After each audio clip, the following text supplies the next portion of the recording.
14 degrés au thermomètre, vent modéré, des conditions idéales pour se balader ou pour pratiquer le kitesurf.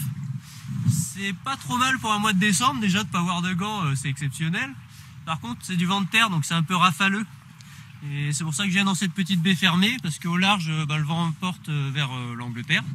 Samuel est un habitué du coin. Il pratique le kitesurf depuis plusieurs années ici. La plage de Merville-Franceville n'a plus de secret, il en connaît tous les dangers. Hier, le vent de terre a poussé un kitesurfer vers le large. Le gars était en solitaire, il prend son kitesurf, il s'en va, il n'avait pas à remonter au vent, donc il se noyait. On l'a récupéré 3-4 heures après. Ce sport connaît un véritable engouement en Normandie depuis quelques années. Merville-Franceville est le lieu idéal pour le kitesurf. Du coup, de nombreux amateurs viennent aussi s'essayer à cette pratique. Des amateurs qui ne passent pas toujours par une formation adaptée.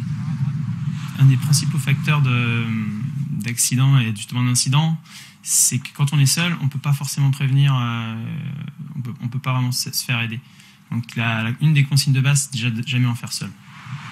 Le soleil, le vent, le jour est parfait pour profiter de la mer. On pourrait en oublier le danger, même lorsqu'on est un professionnel. Quand on est aguerri, on a tendance à sous-estimer la mer, sa dangerosité. Et en effet, on a tendance à oublier les fondamentaux de sécurité. Donc, son gilet de sauvetage, consulter la météo, les forts coefficients de marée, et puis prévenir ses proches.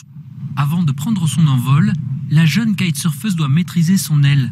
Les sensations de liberté n'en seront que plus fortes.